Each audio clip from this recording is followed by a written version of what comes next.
कितना percent? 5% rate of interest है। Time period जो है वो 3 साल का है, 3 ईयर, ठीक है, 3 साल का टाइम पीरियड है। और सिंपल इंटरेस्ट और कंपाउंड इंटरेस्ट के बीच में जो दोनों के बीच में डिफरेंस है वो 122 रुपए का है। तो जो प्रिंसिपल है वो कितना है, मतलब मूलधन कितना है, ये उसका सवाल है। और ये बहुत इंपॉर्टेंट सवाल है, बहुत बार एग्जाम के अंदर आ रहा है, तो इस प्रश्न को आप ध्यान से समझ लीजिए।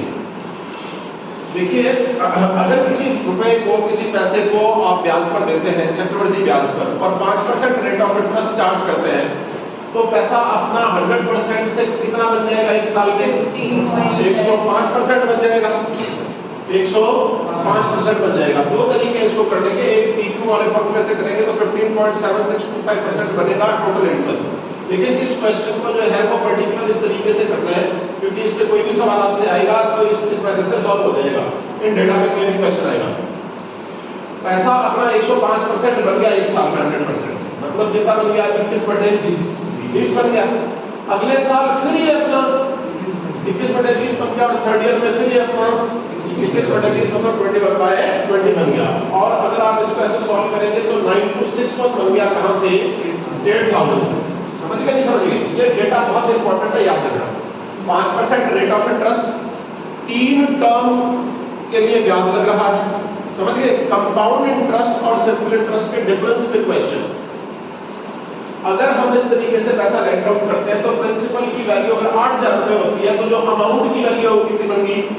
9261। अगर मूलधन जो है वो 8000 रुपए है तो 5% रेट ऑफ इंटरेस्ट पे चक्रवृद्धि ब्याज पर 3 साल के अंदर ये पैसा 9261 रुपए बन जाएगा, जो कि मिश्र धन है, ठीक है? In English this is called amount, समझ गए? अब आप इसका डिफरेंस लीजिए तो ये डिफरेंस आपको मिलेगा 1261, 1261 रुपए। कितने रुपए का डिफरेंस है? 1261 रुपए का। तो इसका मतलब कंपाउंड इंटरेस्ट, चक्रवृद्धि ब्याज की वैल्यू कितनी आ गई? 1261 आ गई। 8000 रुपए से 1261 पे चला गया तो 1261 रुपए किसकी वैल्यू आ गई? चक्रवृद्धि ब्याज की, कंपाउंड इंटरेस्ट। अब अगर यही आप साधारण ब्याज लगाते तो पहले साल का 5%, अगले साल का 5% और तीसरे साल का 5%। तो सिंपल इंटरेस्ट साधारण ब्याज 3 साल में कितना परसेंट जनरेट होता? 15% बढ़ जाता, नहीं बढ़ जाता? अब बात है कि 8000 रुपए जो प्रिंसिपल लिया आपने, ये 8000 रुपए, ये 8000 रुपए का अगर आप 15% साधारण ब्याज लगाते हैं तो 2 जीरो से 2 जीरो कट जाएगा, 15 इंटू 80 करोगे तो 1200 आएगा। कितने रुपए आएगा? 1200। तो इससे आपको क्या समझ में आ गया कि सिंपल इंटरेस्ट तो कितना आ रहा है? 1200 रुपए। कंपाउंड इंटरेस्ट कितना आ रहा है? 1261। और जो डिफरेंस है सिंपल और कंपाउंड में वो कितना आ रहा है? 61 रुपए का। अब ये डेटा जब तक आपका एसएससी में सिलेक्शन नहीं होता, बैंक में जो भी आपका टारगेट है सिलेक्शन नहीं होता, ये याद रहना चाहिए। ये बहुत इंपॉर्टेंट है और द मोस्ट रिपीटेड क्वेश्चन होता है जो एग्जाम में अपीयर होता है, ठीक है? 5% रेट ऑफ इंटरेस्ट, टर्म्स क्या ध्यान रखोगे? 5% रेट ऑफ इंटरेस्ट, समझ गए? टाइम पीरियड कितने साल? 3 साल, 3 ईयर। और सिंपल इंटरेस्ट और कंपाउंड इंटरेस्ट का जो डिफरेंस है वो आपको गिवन होगा, और जो भी डिफरेंस देगा वो याद रखिएगा 61 की टेबल में देगा। किसकी टेबल में देगा? 61 की टेबल में देगा। क्यों देगा 61 की टेबल में? क्योंकि जब आप इस तरीके से अप्लाई करेंगे तो कंपाउंड इंटरेस्ट 8000 रुपए प्रिंसिपल के ऊपर बनेगा कितना? 1261। और सिंपल इंटरेस्ट कितना बनेगा? 1200। इनका गैप कितना आएगा? 61। अब ये किन्हीं भी डेटा पे सवाल दिया जा सकता है। कंपाउंड इंटरेस्ट, सिंपल इंटरेस्ट 61 की, इनका डिफरेंस 61 या 61 की टेबल में, समझ गए? प्रिंसिपल किसकी टेबल में? 8000 की टेबल में। कंपाउंड इंटरेस्ट किसकी टेबल में? 1261 की टेबल में। सिंपल इंटरेस्ट किसकी टेबल में? 1200 की टेबल, समझ गए? और अमाउंट कंपाउंड इंटरेस्ट में जो है वो कितना बनेगा? 2261। समझ गए नहीं समझ गए? ये जो डेटा है वो आपके ध्यान में रहना चाहिए। ये सबसे इंपॉर्टेंट क्वेश्चंस में से एक। क्या क्या? टाइम पीरियड कितना है? 3 साल। Rate of interest 5%। और प्रिंसिपल किसकी टेबल में? 8000 की टेबल में। अमाउंट कंपाउंड इंटरेस्ट पर 9261, ठीक है? मैं कहता नहीं कभी कोई क्वेश्चन रटने के लिए, लेकिन ये डेटा आपके ध्यान में रहना चाहिए, ठीक है? नहीं तो अगर आप इसको वैसे करने लगोगे तो कम से कम 2 मिनट ले लेगा। अगर ये डेटा आपके ध्यान में रहेंगे, आप पहले से फेमिलियर हो गए, तो जैसे ही कभी इंटरेस्ट देता है, जैसे आपने मुझसे ये सवाल पूछा कि सिंपल इंटरेस्ट और कंपाउंड इंटरेस्ट में 5% रेट ऑफ इंटरेस्ट में 3 ईयर का जो डिफरेंस है वो 122 रुपए का है, तो आपका दिमाग कहाँ जाना चाहिए? आप बताओ 61 का डबल है, तो डिफरेंस डबल है तो डेटा भी क्या कर दोगे? प्रिंसिपल 8000 की बजाय क्या कर दोगे? 5 सेकंड का सवाल बन बताओ मुझे कौन कौन से डेटा है? कितना परसेंट? 5%। कितने term? 3 term. Principal 8,000। Compound interest पे अमाउंट 9,600। सिंपल इंटरेस्ट पे अमाउंट 8,000 प्लस 1,200 9200। समझ गए? और सिंपल और कंपाउंड का डिफरेंस है 660। ठीक है?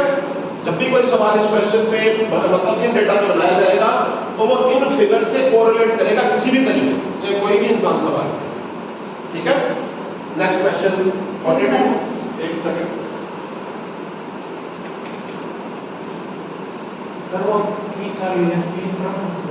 तीन टर्म ही बताइए। 3 टर्म बताइए एप्लीकेबल। अगर सालाना कैलकुलेट करोगे तो 3 साल हो जाएंगे। ठीक है? 3 टर्म हो सकता है 3-3 महीने की 3 टर्म लगाई हो, लेकिन एप्लीकेबल रेट ऑफ इंटरेस्ट क्या होनी चाहिए? जो लागू ब्याज दर है वो 5% है। अगर क्वार्टरली कैलकुलेट करोगे तो सालाना जो है वो 20% रेट ऑफ इंटरेस्ट दे देगा।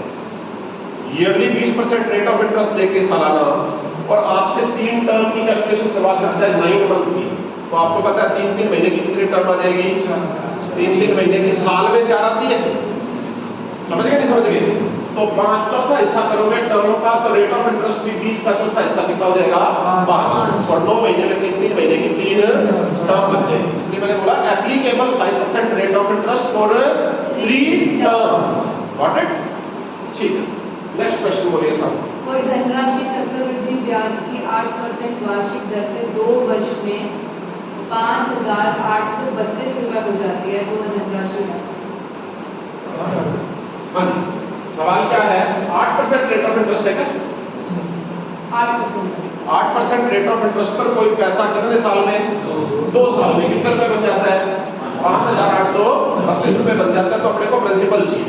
तो देखिए प्रिंसिपल ये जो भी है ये 8% रेट ऑफ इंटरेस्ट पे कितना बन जाएगा? 100% से 108 बन जाएगा। तो 108 बटे 100 हो गया, या छोटा कर ले तो इसको क्या कर सकते हैं? 27 अपॉन बटे 5 कर दो, या 54 अपॉन 50 कर दो, जो भी आपको ठीक लगे। समझ गए? चलो इसको मैं 108 बटे 100 को 27 बटे 25 लिख दूं, और 2 टर्म है तो फिर अगले साल फिर 27 बटे 25 हो जाएगा। क्वेश्चन बनाने वाला यहाँ जो भी वैल्यू लिखेगा ना अमाउंट की, वो ऐसा नहीं है कि कुछ भी लिख देगा अपनी मर्जी से जो दिल में आया। क्वेश्चन बनाने वाला पहले तैयार करेगा क्वेश्चन को, जिसमें 8% रेट ऑफ इंटरेस्ट लगाई है, तो वो यहाँ के डेटा को तैयार करने के लिए इस तरीके से इसको सॉल्व करके देखेगा। समझ गए? जब सॉल्व करेगा, अगर आप क्वेश्चन बना रहे हो तो ऊपर यहाँ पे कितना आएगा? 27 का स्क्वायर आएगा। 25 का स्क्वायर तो क्या आ रहा है? प्रिंसिपल। और ये 27 का स्क्वायर किसको रिप्रेजेंट करेगा? अमाउंट को, विसर्जन को। इसका स्क्वायर क्या होता है? 729। 729 के बारे में कोई ये वैल्यू होगी, आप ऐसा फेंक रखिए। समझ गए? 729 की टेबल में आना चाहिए। मोटा मोटा अंदाजा लगाओ कि 729 की टेबल में कहाँ आएगा? 700 का 8 गुना 5600, और 29 का 8 गुना 232 क्या 5832 हो गया? Yes sir. समझ गए? एक तो होता है कि आप ऐसे काटते रहोगे कभी 3 से 7 से। एक आपको ध्यान होना चाहिए कि क्वेश्चन बनाने वाला बनाता किस तरीके से। तो अगर आपके वो दिमाग में रहेगा तो आप सीधा 27 का स्क्वायर करके इसका क्या ढूंढोगे? कोई मल्टीपल ढूंढोगे। तो कौन से मल्टीपल में गया है? 8 पे गया, तो ये 8 हो गया। आंसर आ गया आपका 25 × 25 625। 625 का 8 गुना 625 का 8 गुना 600 का 8 गुना 600 का 8 गुना 4800 का 8 गुना 200, कुल मिला के 5000। क्लियर? ठीक। नेक्स्ट क्वेश्चन 43 नंबर बोलिएगा। किसी धनराशि का 5% वार्षिक ब्याज की दर से 2 वर्ष का चक्रवृद्धि ब्याज 446 रुपए है। उसी धनराशि का 6% वार्षिक ब्याज की दर से 3 वर्ष तो आप इंग्लिश में बोल दीजिए ना, अगर ट्रांसलेट कर दीजिए का साधारण ब्याज होगा 3 ईयर का सेट। देखिए साहब, क्वेश्चन ये है कि कोई प्रिंसिपल है, कोई मूलधन है, कोई पैसा है, उसको ब्याज पर दे दिया गया कंपाउंड इंटरेस्ट। कौन से ब्याज पे? Compound interest. Rate of interest क्या है? 5%। 5% रेट ऑफ इंटरेस्ट पे 2 साल में जो ब्याज लगाया ना उसकी वैल्यू कितनी आ गई? 246 आ गई। तो तो आप देख लीजिए, अगर कोई पैसे पर 5% रेट ऑफ इंटरेस्ट अपन लगाते हैं, कितना परसेंट है, तो वो अपना 105% बन जाएगा। कहाँ से? 100% से। तो इसको क्या मैं 21/20 बोल दूं? 21/20। तो 2 बार पैसा 21/20, 21/20 होगा, तो ये कितना बन जाएगा? 400 से 400 से, तो 400 से 441 रुपए बन रहा है। अगर प्रिंसिपल 400 हो तो ये अमाउंट 441 है, तो ब्याज कितने रुपए का? 41 रुपए का। तो अगर जो ब्याज है वो इसमें 246 दिया है, तो ये मान के चलो कि 41 की टेबल में देगा। बताओ 41 का कितने गुना है? 41 का 6 टाइम है। इसका मतलब प्रिंसिपल भी क्या हो गया? 6 टाइम हो गया। तो 400 का 6 गुना 2400 रुपया जो है वो ब्याज पर दिया गया। ये बात समझ में आ रही है या नहीं आ रही? अब आपसे इसने पूछा है कि 6% रेट ऑफ इंटरेस्ट पे 3 साल का साधारण ब्याज बता दीजिए। तो 6% रेट ऑफ इंटरेस्ट 3 साल लगाएंगे तो 6 कितना हो गया? 18% ब्याज हो गया। इसका निकाल दें 2400 का 18% निकाल दोगे? 2400 का 1% 2400 को किससे मल्टीप्लाई करना है? 18 से। अब आप जैसा दिल करते हैं वैसे कर लीजिए। 1800 क्या है? 65 का 2 पावर 18 दूनी 432 432 रुपए। कोई भी डाउट? दूसरा तरीका ये था, सेकंड ऑप्शन आपके पास में ये था कि आपको पता है कि अगर 5% रेट ऑफ इंटरेस्ट आप लगाएंगे, कितना परसेंट है? 5%। तो पहले साल का 5%, दूसरे साल का 5%, ये तो किस पे आ गया? प्रिंसिपल पे आ गया। और इधर प्रिंसिपल पे। लेकिन चक्रवृद्धि ब्याज है तो अपने को ब्याज पर ब्याज पकड़ना पड़ेगा। तो 5 का 5% 25/100 करेंगे तो 0.25। तो ब्याज कितना है? 10.25। तो आपको ये याद ही है डेटा। तो आप सीधा क्या कर सकते थे? 246 को किससे डिवाइड कर दीजिए? 10.25 से। मल्टीप्लाई किससे कर दीजिए? 100 से। समझ गए? तभी आपके पास में वही वैल्यू आ जाएगी। लेकिन क्योंकि आपको स्क्वायर क्यूब्स अगर याद है तो वो तरीका आसान है। वहां पे आपको कैलकुलेशन नहीं मिलेगी। कैलकुलेशन इसलिए नहीं मिलेगी क्योंकि आपने क्या किया, वहां 105% का मतलब आपको 21/20, तो 21 का स्क्वायर 441, 20 का स्क्वायर 400 गैप 41 का कितने गुना 246 जा 400 का 6 जा 2400 प्रिंसिपल आ गया। 2400 रुपए प्रिंसिपल, जिसके ऊपर आपने क्या करना था? 6% रेट ऑफ इंटरेस्ट पे 3 साल का सिंपल इंटरेस्ट लगाना था, मतलब 18% लगाना था। तो 2400 का 18% निकाल देते, चाहे 2400 का 20% निकाल के उसमें से 2400 का 2% माइनस कर। Next question 43rd number question 44 जी साहब। एक भवन निर्माता ने 2550 रुपए उधार लिए।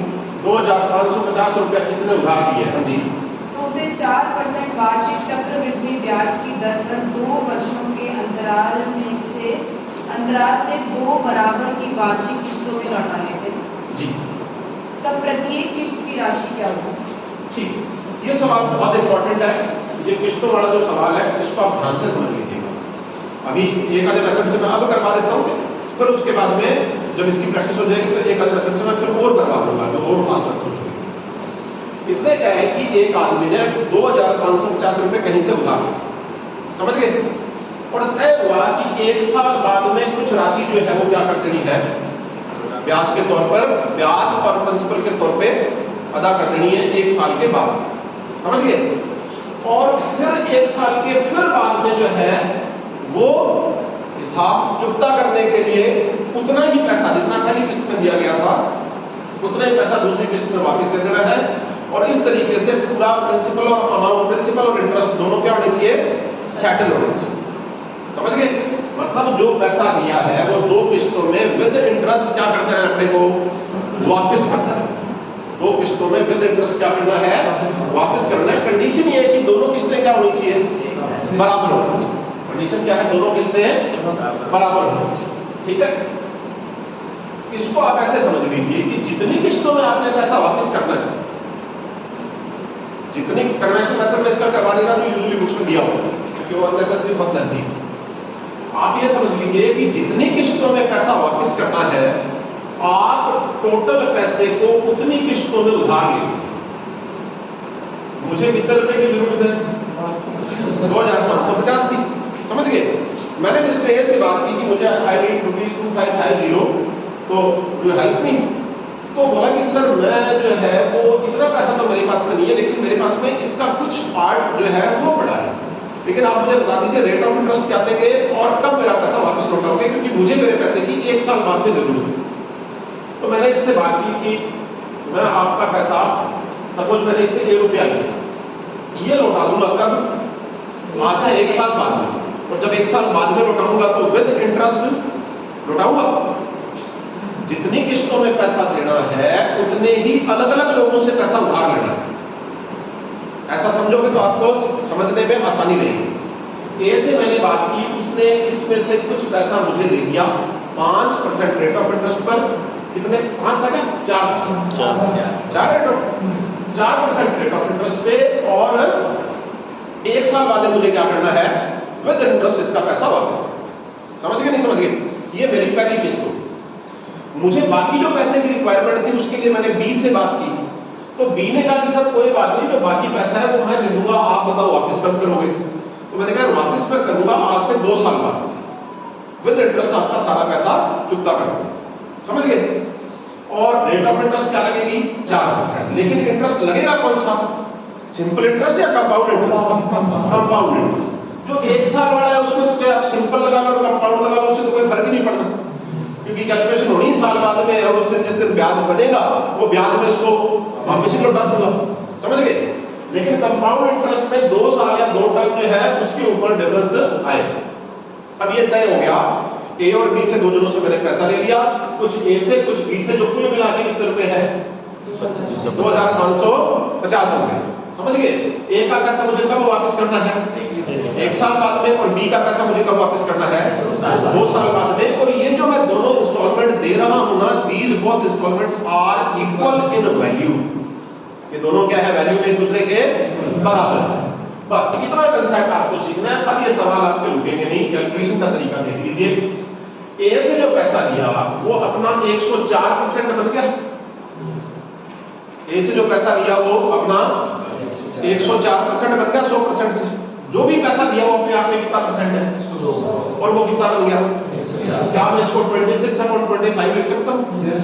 मैं इसको 26/25, ए का 26/25 होके और 1 साल बाद में पहली किस्त तैयार होगी कितने रुपए की, तो ए की वैल्यू क्या आ गई, ये 25 इधर चला जाएगा और 26 नीचे आ जाएगा। ये कैलकुलेशन में याद रखिए, 25 ऊपर चला जाएगा और 26, तो आपके पास ए की वैल्यू 25x/26 आ गई। हाँ जी, 25x/26। The same way B से जो पैसा लिया वो कितनी बार अपना 26/25 होगा, 2 बार, और 2 साल में होने के बाद में ये कितने रुपए बन गए, x रुपए बन गए। तो बी की वैल्यू क्या हो जाएगी, 25 ऊपर ले जाऊं मैं, 625/676 नहीं लिखना है। समझ गए? आपको 25/26 का होल स्क्वायर, 25/26 का होल स्क्वायर। समझ गए? ये कैलकुलेशन जब आप थोड़ी सी प्रैक्टिस हो जाएगी तो ये करोगे नहीं, इसकी आगे के स्टेप से स्टार्ट करोगे कैलकुलेशन। अब बात है कि ए से जो पैसा लिया वो तो ये हो गया, जो बी से पैसा लिया वो ये हो गया। तो क्या अपन a + b is equal to 25x/26 + 25/26 का होल स्क्वायर x लिख सकते हैं? लिख सकते हैं। a की वैल्यू तो ये होगी और b की वैल्यू ये होगी। यहां तक की कहानी समझ में आई या नहीं है? Yes sir. a की वैल्यू ये और b की वैल्यू ये। अब a और b से कुल मिलाकर रुपए कितने लिए थे, 2550। तो क्या मैं लिख सकता हूं कि 2550 इज इक्वल टू 25x/26 1 + 25/26। इन दोनों में से क्या पहला स्टेप हमेशा कॉमन आएगा, 25x/26 तो क्या आएगा, उसको कॉमन लेना है। आपकी कैलकुलेशन यहां से स्टार्ट होगी। टोटल पैसा, जितनी किस्तें हैं उसमें एक बार आपने सोच लिया कि 26/25 बन के x आएगा, तो फिर a की वैल्यू क्या हो जाएगी, 25x/, ये पहला स्टेप। दूसरा अगर स्टेप लेना होता तो 25/26 का होल स्क्वायर x होता। अगर तीसरा स्टेप भी होता तो 25/26 का होल क्यूब अपॉन x होता। अगर चौथा स्टेप भी होता तो 25/26 की होल पावर 4 होके और फिर स्टेप बनता। तो आपको ज्यादा सोचने की जरूरत नहीं है, बस यहाँ टोटल जो पैसा लिया वो लिखा इज इक्वल टू पहला स्टेप, उसके बाद में अंदर कॉमन आ गया 1 + 25/26। समझ गए? अब ये मल्टीप्लाई करो 26 बन जा 26 प्लस 25 51 बटे 26 लिख दूं मैं इसको क्या लिख दूं 51 बटे 26। अब आप याद रखना हालांकि क्वेश्चन बनाने वाले जो लोग इस मेथड से ये डेटा तैयार नहीं करते समझ गए वो कन्वेंशनल मेथड से यूजुअली डेटा तैयार करते हैं लेकिन हमेशा यहां जो डेटा तैयार करके अगर कोई अच्छा मैथमेटिशियन होगा जिसको क्वेश्चन बनाना आता है वो अगर यहां कोई डेटा रखेगा ना तो वो हमेशा इस नंबर की टेबल में रखेगा। ये जो ब्रैकेट के अंदर वैल्यू आ रही ना ऊपर इसके पहाड़े के अंदर वैल्यू आएगी यहां मतलब आपको सिर्फ स्टूडेंट की तरह से नहीं पता होना चाहिए मैथमेटिक्स आपको इस तरीके से पता होना चाहिए कि क्वेश्चन बनाने वाले का दिमाग कहां चलता है। इस 51 पे करके देखो है या नहीं 51 की 5 जा 50 पे कट गया 25 से पूजा पे कट गया 26 676 और 676 का डबल करोगे 676 का डबल करोगे तो 1352 आ जाएगा क्या तो एक x की वैल्यू क्या आ गई 135 1352 कोई डाउट 1352 रुपए ये बहुत इंपॉर्टेंट क्वेश्चन है।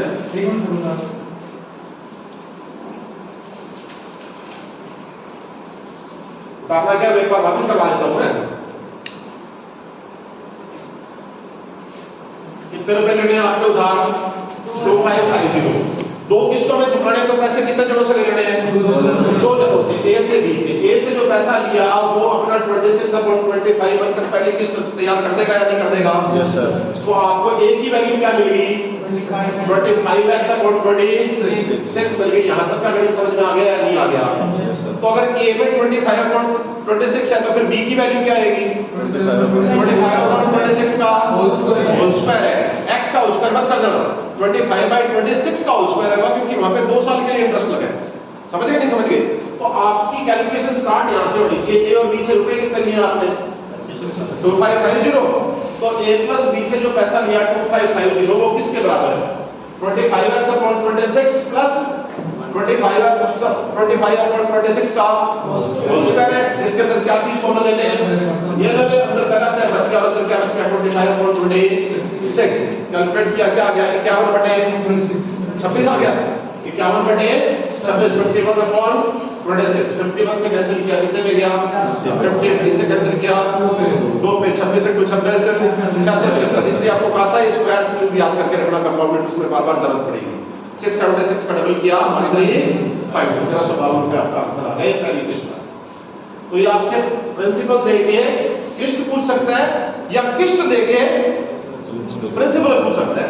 जैसे इसी सवाल को अपन इनवर्स वे में कर लेते हैं वो आपसे बोल दे कि साहब 1352 रुपए की पहली किस्त और 1352 रुपए की दूसरी किस्त वो कहेगा कि कोई पैसा उधार लिया गया कोई पैसा उधार लिया गया और 1352 रुपए की एक साल बाद में पहली किस्त चुकाएगी और 1352 रुपए की ही दूसरी किस्त चुकाएगी जबकि रेट ऑफ इंटरेस्ट कितना था 4% था।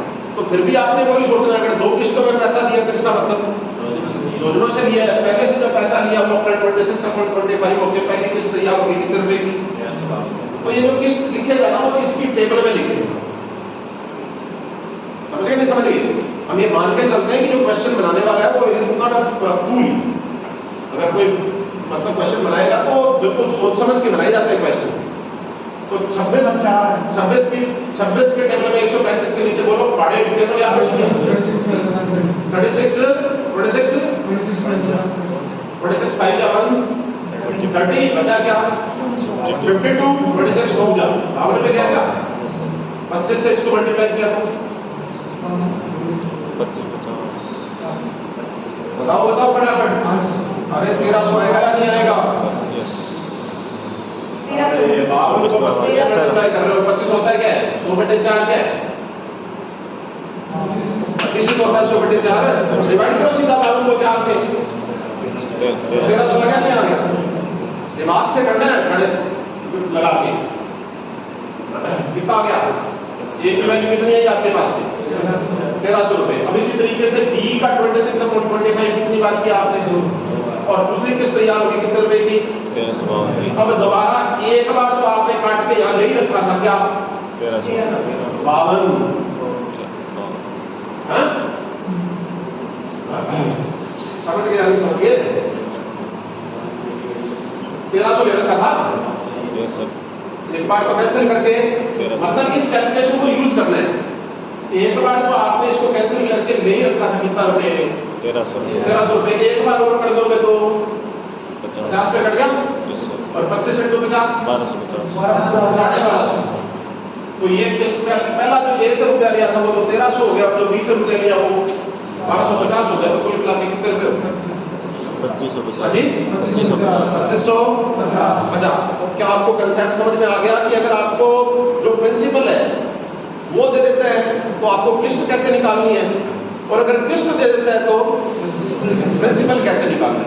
ये अप्रोच 2 से ज्यादा भी अगर किस्तें आएगी तो भी ये चलेगी। वो 2 किस्त दे दे, वो 3 किस्त दे दे, 3 से ज्यादा यूजुअली देते नहीं है, समझ गए? 3 किस्तों तक देते हैं। तो ये जनरल अप्रोच जो प्रैक्टिकल अप्रोच है, समझ गए, वो आपको बता दी गई है। अगर 2 ही जगह तक आएगी, सिर्फ 2 ही किस्तों का आएगी, तो अपने पास में इससे भी फास्ट अप्रोच है, लेकिन वो एक बार अप्लाई बाद में करवाऊंगा मैं। एक बार पहले ये सीखना है। ये आने का मतलब है कि आप 2 किस्तों का पूछ ले, 3 का पूछ ले, 4 का पूछ ले, आप सॉल्व कर दोगे कोई भी क्वेश्चन। और सिर्फ 2 तक का आएगा तो अपने इससे और शॉर्ट कर लेंगे। आ गया समझ में सभी को? नेक्स्ट क्वेश्चन बोलिए साहब, कितने नंबर है? 45 यस।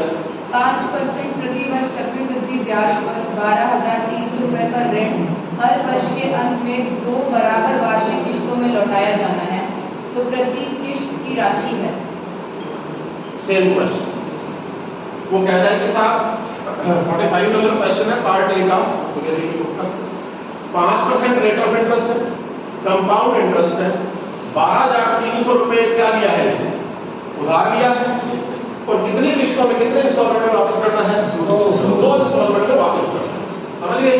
मैंने आपको अभी क्या बताया कि अगर 2 इंस्टॉलमेंट में पैसा वापस करना है तो पैसा कितने दिनों से ले लीजिए? 2 दिनों से, ए और बी से। ए का जो पैसा है वो क्या अपना 21/20 बन जाएगा या नहीं बन जाएगा? अब ये ऐसा नहीं कि पहले कहीं 105/100 लिखो और फिर उसके बाद में काट के 21/20 लिखो, क्योंकि वहां रफ के मार्क्स मिलेंगे नहीं, कटेंगे, समझ गए? 21/20 समझ में आ गया?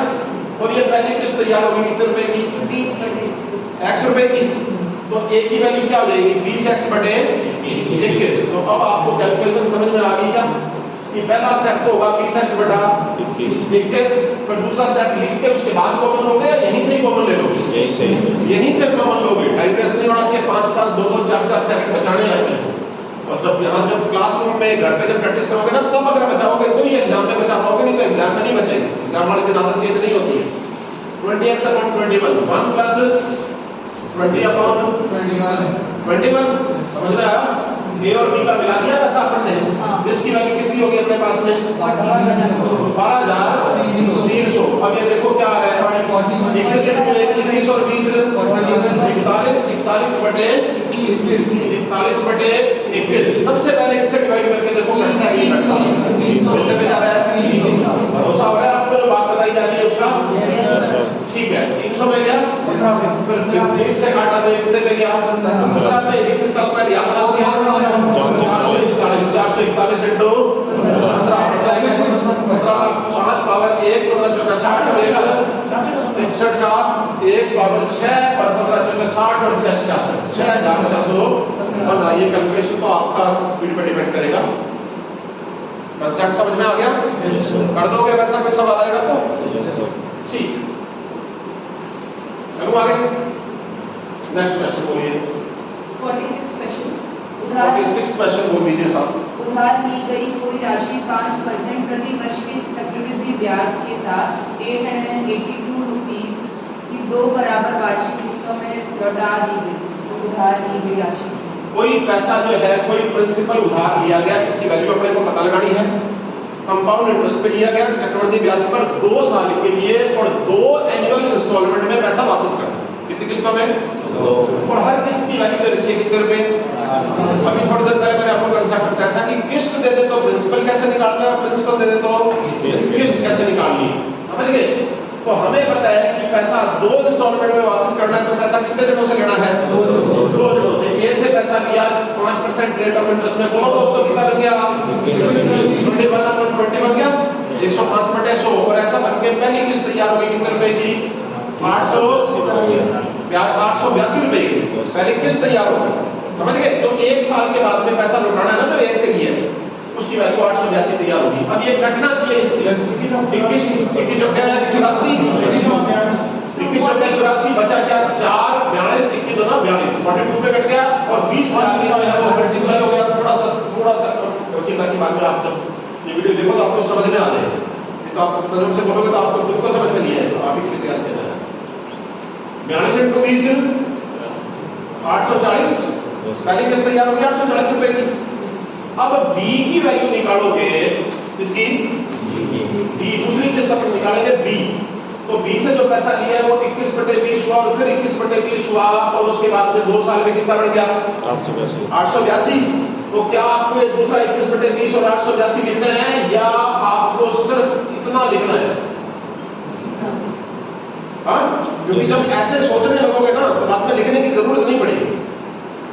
धीरे-धीरे स्टेप्स जब प्रैक्टिस के साथ में आप काटोगे तो ये आपके मेंटली या बिना पेन उठाए कैलकुलेशन होने लग जाएगी। 840 एक बार काट लिया ना आपने, एक कैलकुलेशन करने के बाद में 840 बचा। अब दूसरी कैलकुलेशन करनी है तो 21 के टेबल में 40 × 20 800। तो पहला आपके पास कितना आ गया था और दूसरा कितना आ गया? तो कुल मिला के कितने रुपए क्या है? प्रिंसिपल। समझ गए? निकाल दोगे कोई भी ऐसा सवाल पूछा जाएगा तो ठीक।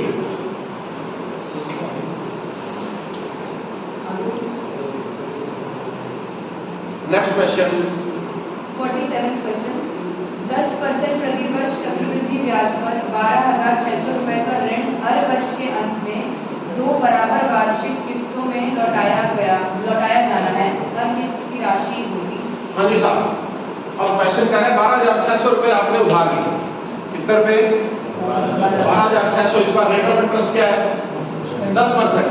समझ गए? 2 बराबर किस्तों में पैसा वापस करना है। क्लियर? तो किस्तों की वैल्यू निकालनी है। कितने जनों से पैसा ले लें? ए से और ए से जो पैसा लिया वो अपना कितना बन गया? 11/10 समझ में आ रहा है? 11/10 ओके। पहली किस्त तैयार होगी तो ए की वैल्यू क्या आ जाएगी? 10x/11। तो a + b की बात करें तो 10x + 11। ये स्टेप कॉमन आ गया नहीं आ गया? ये स्टेप क्या आ गया? कॉमन आ गया। तो फिर क्या लेंगे आप? इसके अंदर 1 + 10/11 = कितने रुपए थे? 12600। 11 और 11 और 10 21 बटे क्या आ गया आपके पास में? भूल जाते हो कई बार नीचे कि 10 था या 11 था, तो जो वैल्यू यहाँ होगी वही वैल्यू यहाँ होगी। भूल भी जाओ, ज़्यादा दिमाग में स्ट्रेस नहीं डालना। 21 की टेबल में 126 आता है या नहीं आता? कितने में कटेगा? 66 विद्या से विद्या कैंसिल 11 × 11 121 × 60 करना है तो क्या आ जाएगा? 121 × 60 करोगे तो क्या आ जाएगा? हाँ जी 7260। बिल्कुल 7260। 7260 किसकी वैल्यू आ गई है? किस्त की। यही आपसे पूछा गया। समझ गए?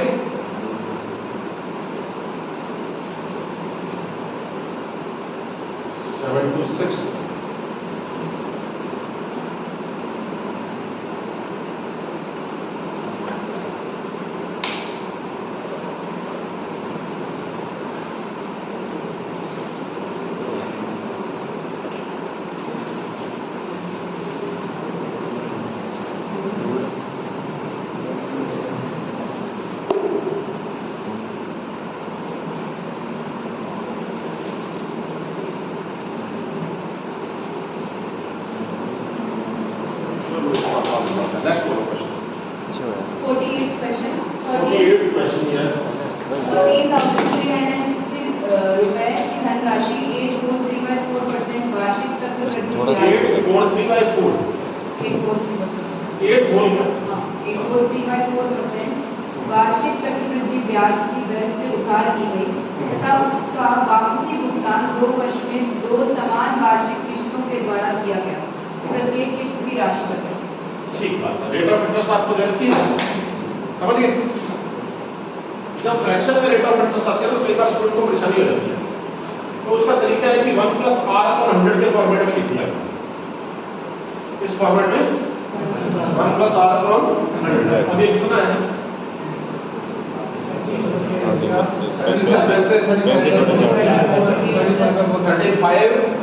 35/4, ये 35/4 रेट की जगह 35/4 है। नीचे 400 बन गया, 400 बन जाओ, 400 + 35 कितना हो गया? 435/100। 435/400। कितने 5 होते हैं 100 में? 20, तो 400 में तो ये 80 पे गया। ऊपर वाला 7 बार हो रहा है, 7 5 जा 35 कितने पे गया? 87/80। तो आपको पता लगा कि पैसा क्या बना है अपना 87/80 बना है। वही बात आगे आपको पता है 8 × 87/80 बराबर पहली किस्त x रुपए की, तो a की वैल्यू क्या होगी? 80x/87, 80x/87 और उसके बाद में 1 + 80/87 बराबर क्या आ गया? 13,360। 87 एकम 87 और 80 167, 167/87 167/87। अब ये 167 की टेबल में आना चाहिए। ये 7 है और यहाँ क्या है? 6। 7 को किससे मल्टीप्लाई करेंगे? 6 में 7 8 56 होता है। 7 8 जा 56, 8 से मल्टीप्लाई करके देखो इसको। 8 7 56 का 6 पावर 5, 8 से 48 और 5 53, 3 पावर 5, 8 9 8 5 जाएगा। समझ गए कितने पे गया? 80 पे 80 से 80 कट गया, क्या बचा? x की वैल्यू 87 का स्क्वायर। x = 87 का स्क्वायर। क्या होता है 87 का स्क्वायर? मल्टीप्लाई करो 87 से 80 से। हाँ जी 87 का स्क्वायर 7569। आंसर चेक करो। कोई डाउट? ठीक हो गए। इसमें बेस में क्वेश्चन है। ठीक है 49 बोलो क्या था? कितने क्वेश्चन है इसमें?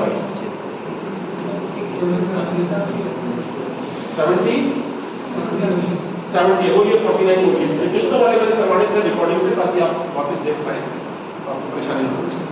49 क्वेश्चन। हाँ जी। कोई राशि 5 वर्ष में 4 हो जाती है जी, तो बताओ वह कितने वर्ष में 16 हो जाए? 10 वर्ष। देखिए ये है कंपाउंड इंटरेस्ट। यहाँ पे पैसा जो है वो 5 साल के एक पीरियड में, 5 साल के एक पीरियड में 1 रुपए से कितना बन गया? 4 बन गया। तो इस पीरियड में प्रिंसिपल क्या था और अमाउंट क्या है? ये। अब आप ये देखो कि नेक्स्ट कितने ही साल के पीरियड के लिए प्रिंसिपल क्या है? 4। तो यहाँ जो रेशियो 1 का 4 टाइम्स हुआ 4 गुना, तो आगे 4 का 4 गुना, तो 2 पीरियड लग गए अभी लंबे 16 तक पहुंचने के लिए। 1 पीरियड कितने साल का? 5 साल। तो 2 कितने के? 10 साल। इसका मतलब है कि 10 years will be taken to make the sum 16 foods। Next बोल दीजिए। 2000 रुपए का मिश्र धन 10% चक्रवृद्धि ब्याज की दर से 2420 रुपए हो तो वह समयावधि बताओ। बहुत इजी सवाल है। 2000 रुपए कितने रुपए मिल रहे हैं? 2420। ब्याज कितना जुड़ रहा है? 420। 10% रेट ऑफ इंटरेस्ट पे सवाल ये है कि 2000 रुपए 2420 कितने साल में बन जाएंगे? क्वेश्चन समझ में आ गया? 2000 रुपए से 2420 बन रहे हैं तो ब्याज कितना है? 420। आप तो 100 पे ले आए, बस बाकी कोई टेंशन नहीं है। 2000 पे 420 तो 200 पे 40 तो 100 पे 21। अब आपके याद है पहले से कि 21% 2 साल में किस रेट ऑफ इंटरेस्ट से आता है? 10%। वो बेसिक्स याद रखो, कोई कैलकुलेशन करने की जरूरत नहीं। समझ गए? अगला सवाल 51st क्वेश्चन। एक धन पर 4% की दर से प्रथम वर्ष का चक्रवृद्धि ब्याज 25 रुपए है। पहले साल का चक्रवृद्धि ब्याज चक्रवृद्धि ब्याज 25 रुपए है, तो उसी धन पर उसी दर से 2 वर्ष का चक्रवृद्धि ब्याज होगा। 4% रेट ऑफ इंटरेस्ट पे 25 रुपए है क्या? अच्छा प्रथम। हाँ तो ठीक बात है। 51 है क्या आपका ऑप्शन? देखो उसने कहा है कि 4% रेट ऑफ इंटरेस्ट लगा रहे हो आप, और पहले साल का जो इंटरेस्ट बनाना चक्रवृद्धि ब्याज वो कितने रुपए का है? 25 रुपए का। तो जब सालाना ही कैलकुलेट कर रहे हो तो पहले साल का तो सिंपल लगाओ यार, उसमें तो कोई फर्क आएगा ही नहीं। प्रिंसिपल पे अपने को पता लग गया कि एक साल में कितने रुपए का ब्याज बढ़ता है, तो अगले साल फिर कितने का बन जाएगा?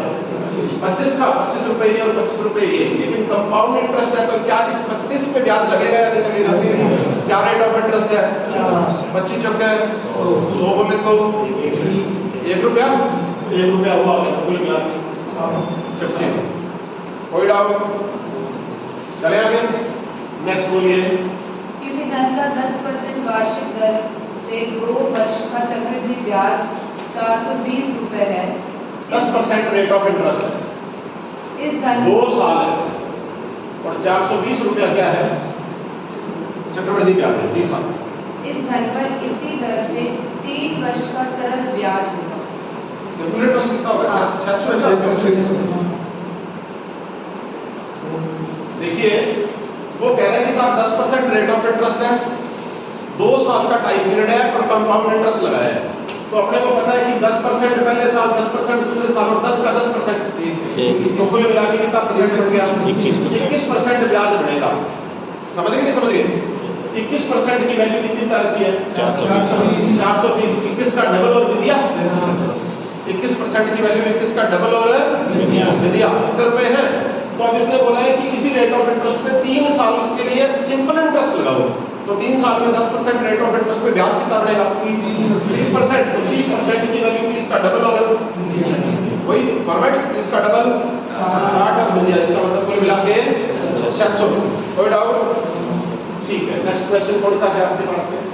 राम ने 2500 रुपए 3.5% वार्षिक दर 2500 रुपए है, 3.5% रेट ऑफ इंटरेस्ट है दर से साधारण ब्याज पर उधार लिए हैं जी, और उसने इस धन को 4% वार्षिक दर से चक्रवृद्धि ब्याज पर उधार दे दिया। तो बताओ 3 वर्ष के अंत में उसने कितना लाभ कमाया? जी साहब, थोड़ी सी हल्की फुल्की कैलकुलेशन है यहाँ पे। वो कह रहे हैं 2500 रुपए आपने क्या ले लिए? साधारण ब्याज पे ले लिए, समझ गए? सिंपल इंटरेस्ट पे, और 3 साल के लिए यही पैसा आगे से ब्याज पे लिया और किसी को ब्याज पे दे दिया, लेकिन जिसको दिया उसे कितना परसेंट चार्ज कर रहे हैं? 4%। और कौन सा कर रहे हैं? सिंपल कर रहे हैं, कंपाउंड कर रहे हैं? कंपाउंड कर रहे हैं। तो 3.5% रेट ऑफ इंटरेस्ट पे 3 साल में कितना परसेंट ब्याज बन जाएगा? 10.5%।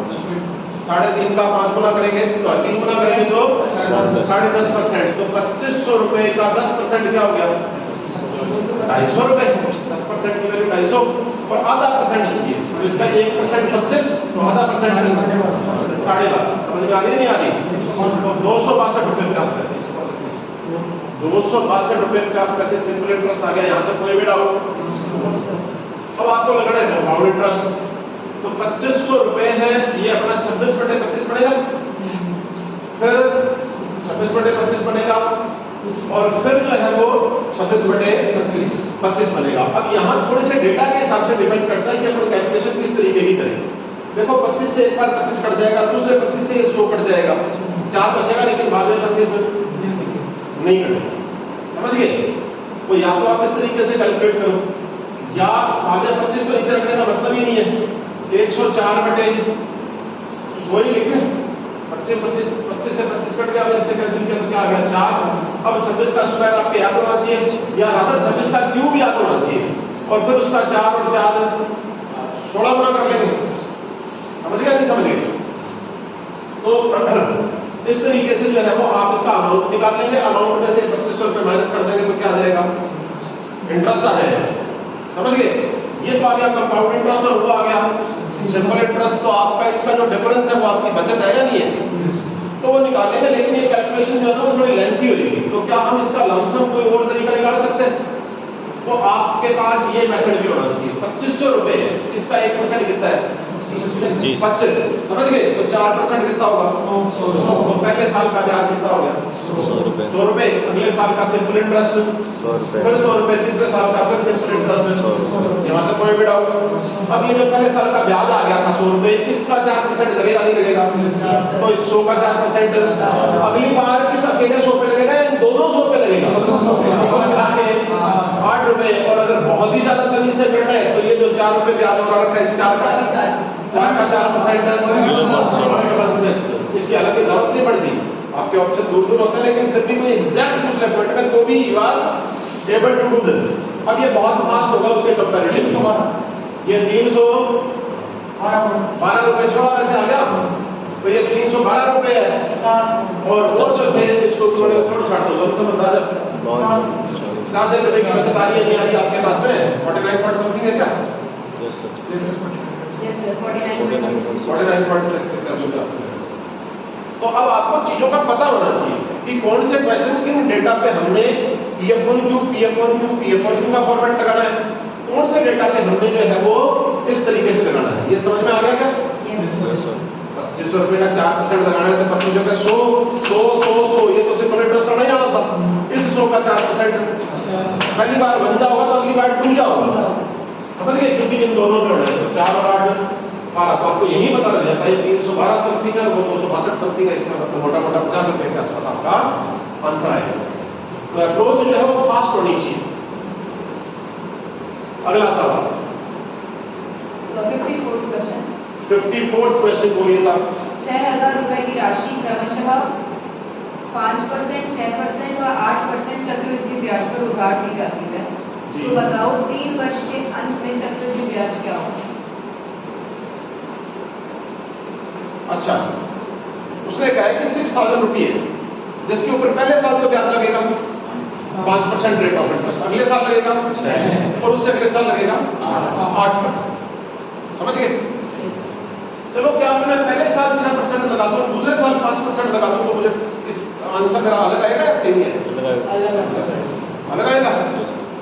अच्छा, और अगर मैं 8% को पहले साल लगा दूं दूसरे साल 5% और तीसरे साल 6% तो भी अलग आएगा। चलो थोड़ी देर में आएगा। 54 नंबर क्वेश्चन आपका है जिसने कहा 6000 रुपये है, इसके ऊपर 105% पहले साल बन गया, फिर जो था उसका 106% बन गया और फिर जो बना उसका 108% बन गया। और अगर मैं 6000 रुपये लेता और पहले साल इसमें 8% लगा देता तो ये अपना 108% बन जाता, दूसरे साल 5% लगा देता तो ये अपना, और फिर तीसरे साल 6 लगा देता तो ये अपना। अब ये दोनों अलग अलग आएंगे। हाँ चलिए, तो आपको कंसेप्ट क्लियर हो गया क्या? कई बार वो आपको आगे अमाउंट दे देगा और इनमें से ये कह देगा कि पहले साल का नहीं पता दूसरे और तीसरे साल ये ब्याज लगा है, तो स्टूडेंट साइकोलॉजी सोचता रहेगा कि यार पहले और दूसरे साल का बता देता ना तो मैं 2 साल के एंड तक तो पहुंच जाता कि 2 साल के अंत में जो अमाउंट बनता और फिर तो एक ही साल का इंटरेस्ट कैलकुलेट करना था उस अमाउंट पे कर लेता। लेकिन इसने पहले साल का तो बताया नहीं और किस का बता दिया, सेकंड और थर्ड का। तो वो इसी चक्कर में रहता है कि यार पहले का नहीं बताया इसने, अब कैसे निकलेगा? तो इससे कोई फर्क नहीं पड़ता है। सारी चीजें मल्टीप्लिकेशन में इसको इधर लिखो इसको इधर लिख लो, कोई फर्क पड़ेगा नहीं पड़ेगा। मैंने तो PQ का जो फॉर्मूला पढ़ाया था उस वक्त भी ये कंसेप्ट करवाया था, आपको याद हो। चलिए, एक तो ये कैलकुलेशन जो थी अपने पास में इसे सॉल्व कर लोगे। 6000 इंटू 105/100 लेकिन ये लंबा बढ़ेगा क्योंकि डेटा बड़े हो गए ना। तो करना कैसे है? अब आपको लमसम ऑप्शन बोलो कितने कितने हैं, क्या क्या है? 718 हाँ 1212.24 1212 हाँ 800 हाँ 1412 1412 8 कोई बात नहीं, बहुत दूर ऑप्शन, बहुत दूर ऑप्शन है। इसका 1% क्या होगा? 60 कितना बन जाएगा? 5% से 6% कितना बन जाएगा? और 8% कोई डाउट? अब 300 का 6% 18। और अब लमसम अंदाजा लगा 300 और 360 660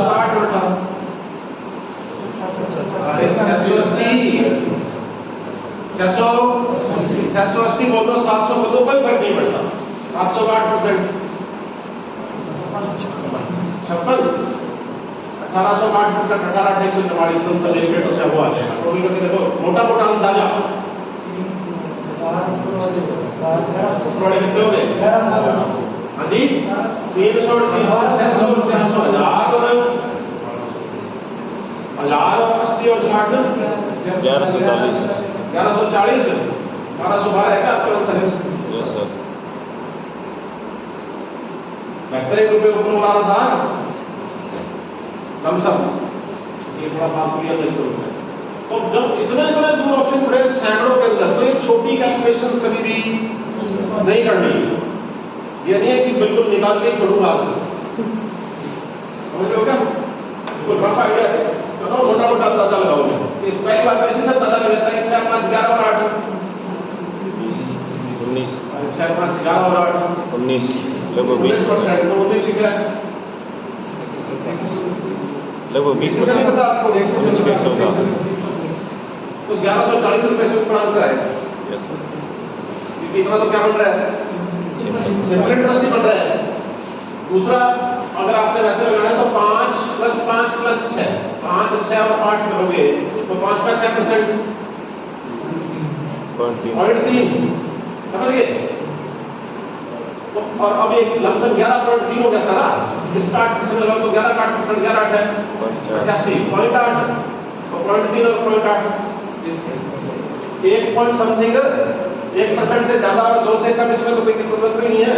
तो इसका 1% क्या होता है? 120 60 तो 1140 और 60 1200 से थोड़ा ऊपर जो आपका आंसर है। समझ में आ रही है बात? अगला सवाल 55 बोलिए साहब। 55 नंबर क्वेश्चन। 5000 रुपए की राशि 20% वार्षिक दर से 1 वर्ष के लिए उधार दी जाती है। 20% रेट ऑफ इंटरेस्ट है, 1 ईयर का टाइम पीरियड है जी साहब। जाती है तो 6 माही ब्याज की शर्त व तिमाही ब्याज की शर्त से दोनों के ब्याज का अंतर क्या होगा? जी, क्वेश्चन ये है कि a sum of rupees 5000 is lent out at 20% rate of interest per annum, clear, for 1 year, and we are supposed to find out the difference between compound interest calculated quarterly and half yearly। दोनों ही case compound interest के हैं, लेकिन एक जगह हमें कैसे calculate करना है? क्वार्टरली कैलकुलेट करना है, और एक जगह हाफ ईयरली कैलकुलेट करना है। बहुत अच्छा सवाल है, कई बार एग्जाम में पूछा गया है सवाल, कई बार थोड़ा अटक भी जाता है। अटक कब जाता है कि जब आपको डिफरेंट अप्रोच पता नहीं होती। स्टूडेंट को जब ये अप्रोच पता है कि 5000 रुपए है, 20% रेट ऑफ इंटरेस्ट है, हाफ ईयरली लगाऊंगा तो रेट ऑफ इंटरेस्ट आता हो जाएगा 10-20, मतलब पैसा कितना बढ़ गया? अगले साल फिर कितना बढ़ के, और ये कितना बन जाएगा? ये 2 0 से 2 0 कट गया, और यहाँ पे भी 2 0 कट गया। 11 × 11 121 × 50 क्या आ जाएगा? 100 का 5 गुना 500 105 है, 105 है 105, तो क्या आ गया? 6050 हो गया क्या? तो 5000 से 6050 पे पहुंच गए तो ब्याज कितना जुड़ गया? अब यहाँ तक वो कैलकुलेट कर लेगा। फिर अगली बार बात आएगी कि 5000 रुपए है, लगाना कैसा है? क्वार्टरली। अब जब क्वार्टरली लगाओगे तो 105 बटा 100 21 बटे 20 21 बटे 20, अब 21 बटे, और अब आप तो काट ली। अब क्यूब क्या याद है फिर तो फिर भी ठीक है। 21 का क्यूब 9261 और इंटू 5 करके 8 से डिवाइड करके ये अमाउंट निकाल लोगे, और प्रिंसिपल इसमें से माइनस कर लोगे तो ये इंटरेस्ट आ जाएगा, और वो इंटरेस्ट आ गया और इनका डिफरेंस ले लोगे तो आपका आंसर आ जाएगा। समझ गए? लेकिन जो है वो इस टाइप की कैलकुलेशन क्या लेगी? टाइम लेगी। तो अपने को जो है वो अप्रोच ये नहीं करना है।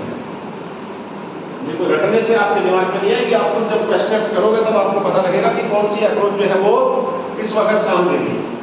5000 रुपए जब आपने 10% रेट ऑफ इंटरेस्ट लगाया, मतलब हाफ ईयरली लगाया 2 बार के लिए, तो 21% का बनेगा। तो ध्यान ही है 10 + 10 + 10 का 10% एक, तो इसका 21 है, कहाँ पहुंच गया? सीधा यहाँ पर 1050 जो वैसे कैलकुलेट करके निकाला था, अब वो कम से कम आपका 40-50 सेकंड लेता, इसने आपका 5 सेकंड दिया, कितना आ गया? 1050। और इसी पे अगर आप क्वार्टरली लगाते हो तो क्वार्टरली रेट ऑफ इंटरेस्ट क्या हो जाएगा? 5%। अब इसका 1% क्या है? तो 5% क्या होगा? ₹250 पहले 3 महीने के, ₹250 अगले 3 महीने के, 250 अगले 3 महीने के और 250 अगले 3 महीने के। इस क्वेश्चन को ढंग से समझ लेना। 3 या 4 टर्म के ऊपर जो भी चीज आएगी वो कवर हो जाएगी आप। 250 ₹1000 बढ़ गए। अब आपने इस 250 का कितना % लगाना है? 5%। अच्छी बात है। ₹12.5 हो गए। इस बार वंजा आएगा तो अगले बार टूजा आएगा तो अगले बार तीजा हो जाएगा। इस बार वंजा, अगली बार टूजा और अगली बार त्रीजा। याद रखिएगा, ये जो पहली बार जब ब्याज पर ब्याज आता है तो ये वंजा, टूजा, त्रीजा चलता है। इससे अगली बार जब आएगा तो वंजा, त्रीजा, सिक्स ऐसे चलेगा, लेकिन वो ब्याज बहुत छोटा हो जाता है। तो सिर्फ आप यहां तक ध्यान रख लीजिए। वंजा क्यों? क्योंकि यहाँ पे ब्याज सिर्फ किस पे लगा? अगली बार इस 250 पे तो लगा ही लगा, इस 250 पे भी लगा दो, 500 पे लगा। तीसरी बार जो है वो इस पे और इस पे, इन तीनों पे लगा। समझ गए?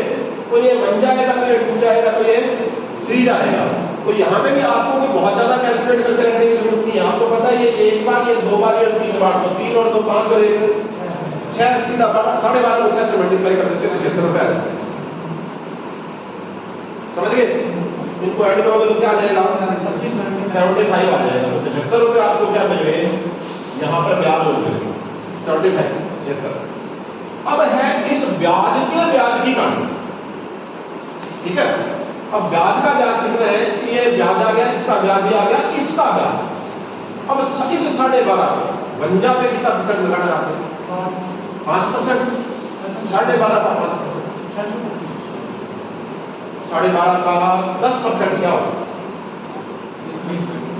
12.5 का 10% 1.25, 25%।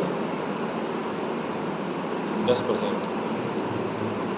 12.5 का 10%। इस डेसिमल को आगे तो किसका लेंगे? 1.25। तो फिर इसका 1.25 का आधा कर देंगे तो लमसम क्या आएगा? लमसम बता दो। 62 समथिंग आ जाएगा, नहीं आ जाएगा?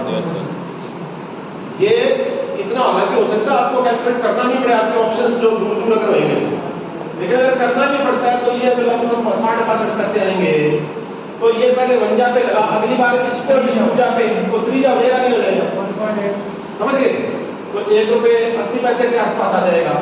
और अगली बार इन त्रीजा पे और इस त्रीजा, बस 2 ही बार आएगा इस केस के अंदर। इसका यहाँ आ गया और अगली बार इनका यहाँ आ गया। तो ₹1.80 और 60 मोटे मोटे ₹2.40 के आसपास ही तो है। तो लमसम अंदाजा लगेगा आपकी प्रैक्टिस से। मैं अभी समझा रहा हूँ तो आपको समझाना है, इसमें टाइम लग रहा है। मैं तो कुछ नहीं सोच रहा था आपने कि इसका वंजा और त्रीजा, तो 3 और 1 4 गुना कर दें, तो 4 गुना वैसे ही कर देते थे। ₹12.5 का 4 गुना कर देते 50 और उसी का 5% निकाल देते। जरूरी नहीं है ये किसी पॉइंट में आ रही है, तो प्रिंसिपल का 4 गुना कर दो। 12.5 वंजा पे एक बार कैलकुलेट करेंगे और 12.5 त्रीजा पे फिर कैलकुलेट करेंगे। तो 12.5 कितनी बार कैलकुलेट हो गए? 4 बार। तो 4 बार के लिए करोगे तो ₹50 बढ़ जाएंगे, और 50 का 5% करोगे तो ₹2.50 ऊपर बढ़ जाएंगे, नहीं हो जाएंगे? कितने रुपए? ₹2.50। तो आपको लमसम अंदाजा लग गया कितना हो गया? 1070.5। इसकी तो जरूरत ही नहीं है। यहाँ ऊपर कितने रुपए थे? 50, और यहाँ कितने रुपए हैं? 77.5। तो लमसम डिफरेंस कितने का?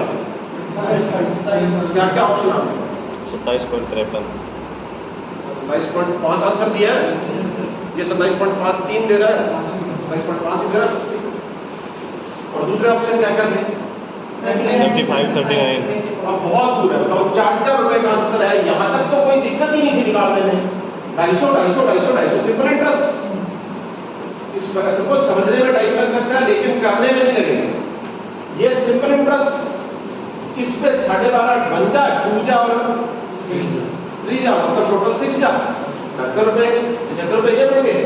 और अब इसका अगर आप निकाल भी लोगे 2.5%, तो ₹2 के आसपास बढ़ता है। तो 50 और 75 में डिफरेंस कितने का आ गया था? 25 और 2 ₹1 का ऊपर रहेगा, 27 के आसपास आंसर हो गया।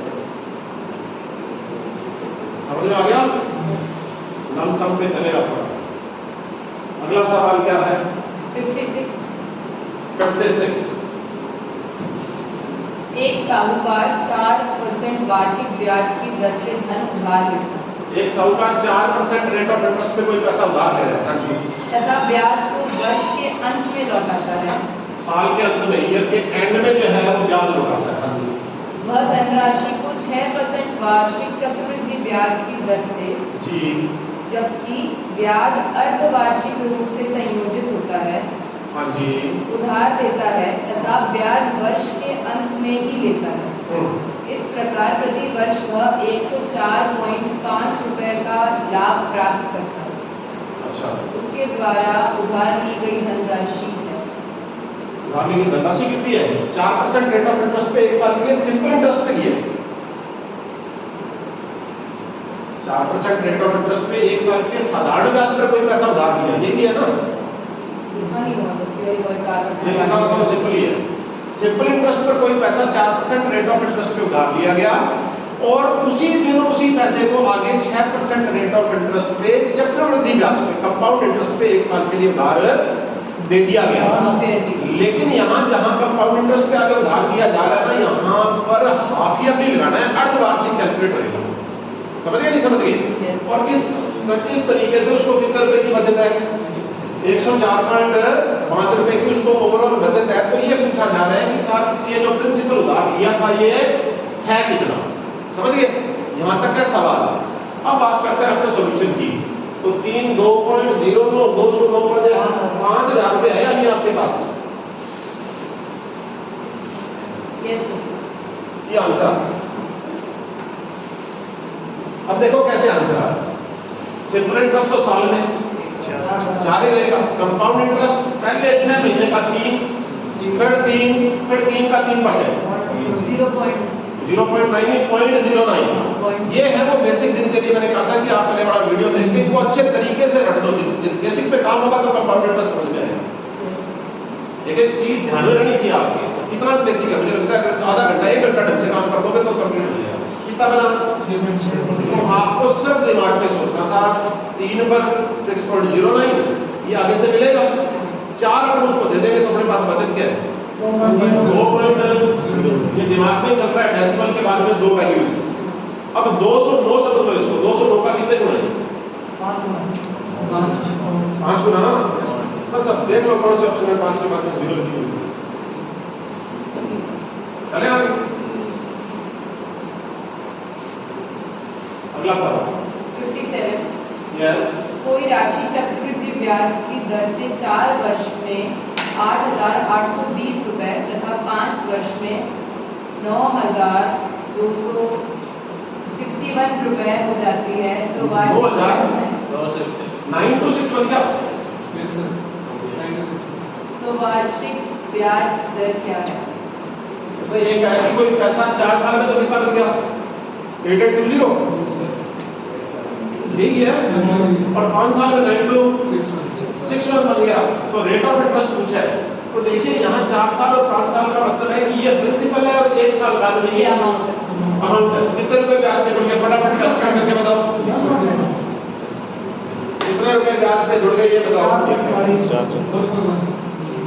हाँ 441 जुड़ गए। तो 441 जुड़ेंगे तो 10% जुड़े या 5% जुड़े? इसका 10% क्या होगा? 882 882। ये 882 है। 882 का आधा है 441 आधा है। तो 10% का आधा 5%। तो 5% रेट ऑफ इंटरेस्ट। चलो आगे, समझ में आ गया? ठीक है, और बोल दीजिए फटाफट। 58 नंबर क्वेश्चन जल्दी बोलिएगा।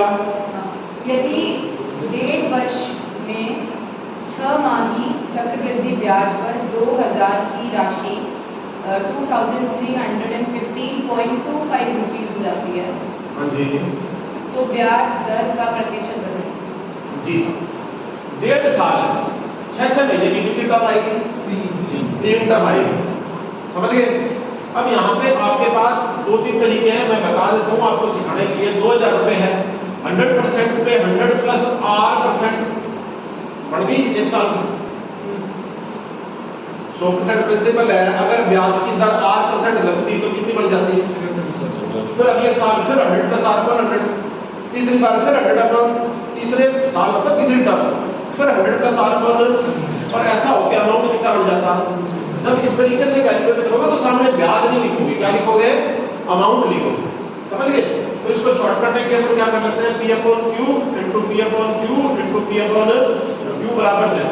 ठीक है, और ये 2000 वहां से यहाँ आ जाएगा इसके पीछे, और अब जो है वो ये डेसिमल हटेगा और ये कितना बन जाएगा, इतना।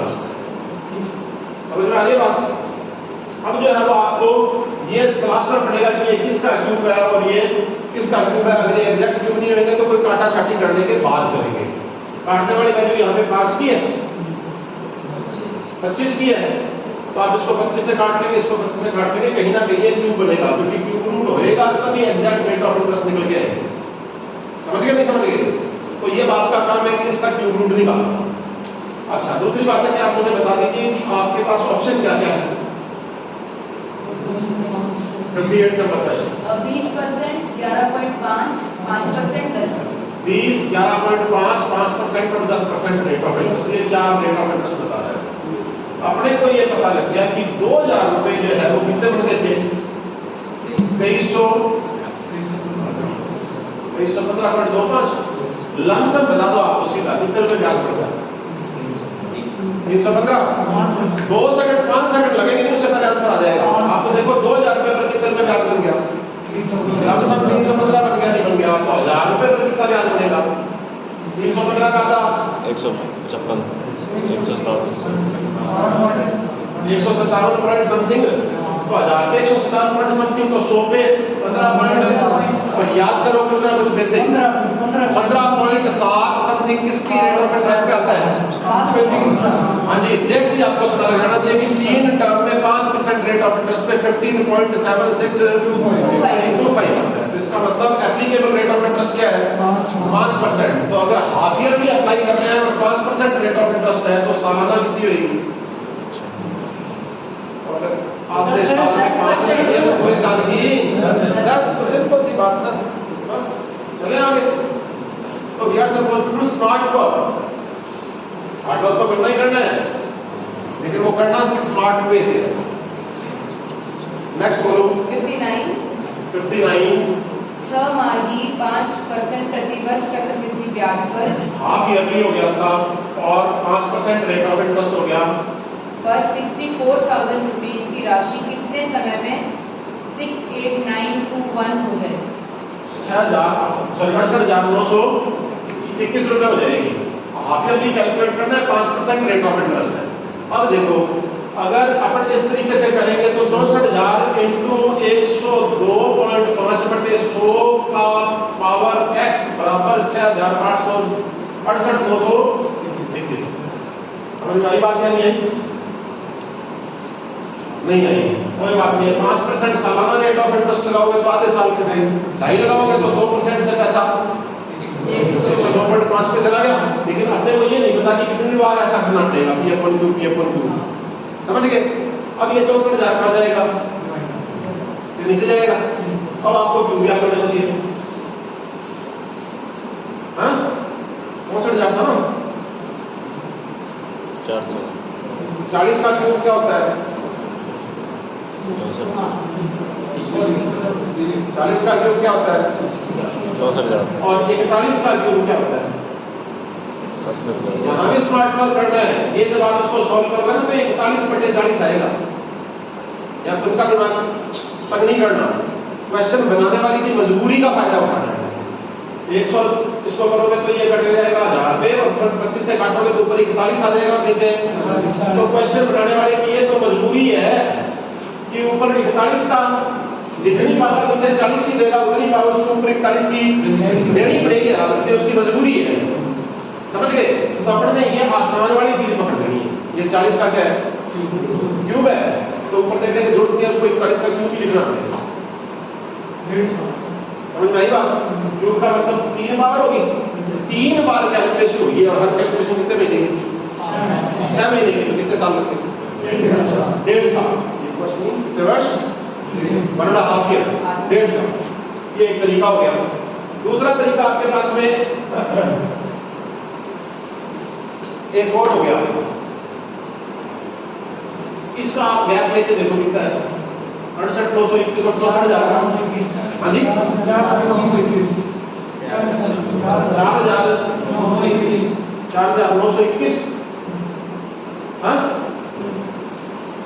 4,921 तो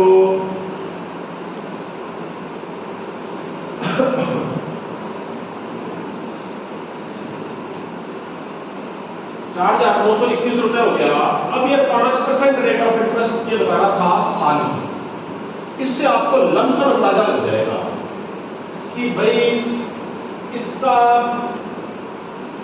10% लेंगे तो क्या आएगा 6400। 10% देंगे तो 6400, तो 5% लेंगे तो 3200। तो मोटा मोटा साल के अंदर 5% से हल्का फुल्का ऊपर लगेगा। एक रफ अंदाजा लगाना, ये 3200 है या 3200 का लमसम 1.5 गुना है। 16 तो 3216 दिया 48। एग्जैक्ट पॉइंट नहीं निकालना है आपको, टाइम पर निकालना है। या ऑप्शन क्या आपके पास 1 साल 1.5 साल 2 साल 2.5 साल ऐसा है क्या, या दिनों में दे रखे हैं कि 1 साल 42 दिन 1 साल 72 दिन। तो बस फिर टाइम को दिमाग में करना है, सीधा सा अंदाजा लगाओ कि 1 साल में 5% से हल्का सा ऊपर आएगा। समझ में आ रही है बात? तो 5% से हल्का सा ऊपर आएगा तो पहले आप 5% निकाल दो। इसका कितने रुपए हो गए 3200। अब ये देख लो इसका लमसम कितने गुना है 1.5 गुना। तो इसका मतलब है कि 1.5 साल का है। समझ गए? एक रफ आइडिया लगा के चलना है। मतलब आपको यहाँ पे जो है ना वो प्रूडेंस शो करनी है। अगला सवाल 60th जी बोलिए। 850 रुपए की राशि चक्रवृद्धि ब्याज पर उधार दी जाती है। कंपाउंड इंटरेस्ट पर उधार दे देगी 850 रुपए। हाँ जी। यदि कोई राशि 5 वर्ष में 2 गुनी हो जाती है, 5 वर्ष में डबल हो गई साहब, तो बताओ 15 वर्ष में यह राशि कितनी हो जाएगी? 15 वर्ष में कितनी हो जाएगी? 8 गुना हो जाएगी साहब। 6800 है क्या ऑप्शन?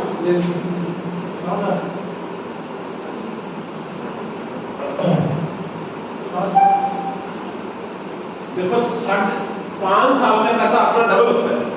तो 1 रुपया था वो 5 साल के पहले पीरियड में कितना हो गया 2 बन गया।